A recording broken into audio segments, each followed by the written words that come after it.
in his announcement 14 months ago. 2% of the Hispanic vote. Is there a chance for him to get higher, and does he need to?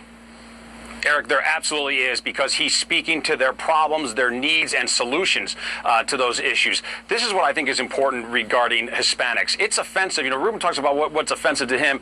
It's offensive to Hispanics who did it the right way, who followed the procedures, followed the law. And by the way, they're very cumbersome procedures. People like my father to come here legally and to become American citizens, to then say we're going to allow illegals to hop the line and cheat and get in front of you. And on top of that, you then have to compete with them in the labor market, because illegals tend to work for much lower wages because of their status. So it's patently unfair. So here's what Trump is doing, though, and here's the optimistic sign. We are going to secure the border. That's non-negotiable. There's going to be no amnesty. We're not going to reward illegals with citizenship. But, and I think this is very smart, this is real leadership and showing that he's a compassionate, realistic leader. He's saying, I want to listen to the Hispanic community. I'm fortunate to be one of the people that's advising him. And what do we do with the problem of illegals who are already here, many of whom have family members who are legal? So we want to be compassionate, but we still want to uphold the law. So we're not going to go to amnesty, but we can be sensible and compassionate about those who we deport and those who stay. So how do you decide who gets to stay?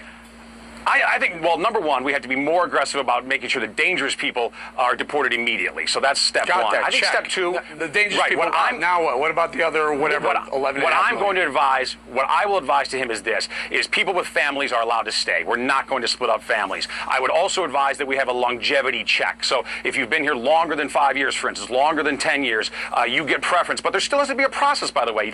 You're not just. There's no get out of jail free card. You're not just allowed to stay. There has to be a process, a penalty, a financial penalty. Okay. There might perhaps be a touchback. Ruben, here's part of my problem. I'm listening to this. Listen, I've been on. Too, when you say that there's a softening, there's a potential softening. Mr. Trump has made no decisions yet.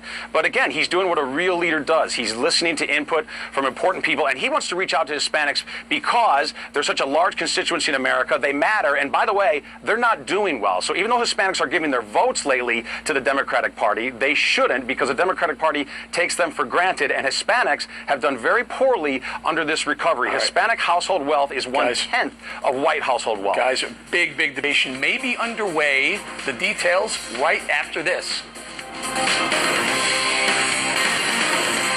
In the Factor follow-up segment tonight, the growing controversy around the Clinton Foundation, with new questions about access and pay-to-play allegations. Hillary Clinton's most diehard supporters are using grim rhetoric to defend the foundation.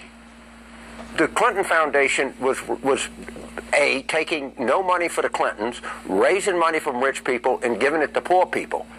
And all of a sudden, the press has decided that we're going to go after this and shut it down. And you know what? You're probably going to be successful. And they're going to be people that are going to die because of this. Joining us now with reaction from Tallahassee, Peter Schweitzer, the author of the big bestseller Clinton Cash, now out in paperback. Peter, James Carville said people are going to die if you shut down the Clinton Foundation. True or false? Well, I mean, James Carville, with all due respect, doesn't know what the Clinton Foundation does. First of all, it doesn't give money to poor people. It gives money to highly paid consultants who are on the Clinton Foundation payroll. Second of all, his claim that the money doesn't go to the Clintons, it does, indirectly. I mean, Bill Clinton wrote a book called Giving a few years ago, which was about the Clinton Foundation. He took the advance, which was about $1 million, for himself personally. And third, to the point that people are going to die, that is ridiculous.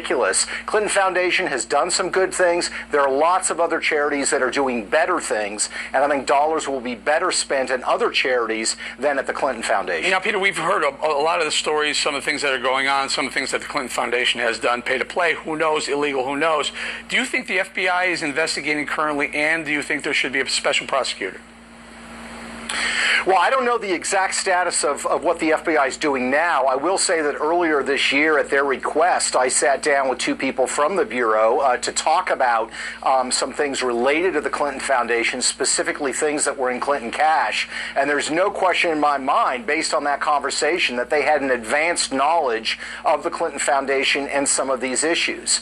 I do think that given what we've seen with the Department of Justice, the fact that they basically have squelched previous investigations, investigations. The fact that you've got the Attorney General sitting down with Bill Clinton, who would be the subject of this kind of investigation, leads me to the reality that the Department of Justice is not going to allow any kind of fair investigation to take place. So I think we unfortunately don't have another option. We've got to have somebody with subpoena power, somebody with law enforcement capability, but they have to be independent of the Department of Justice because it's been too politicized. AKA a special prosecutor. I want to drill down into this Teneo Holdings. This sounds really, really strange to me, Peter.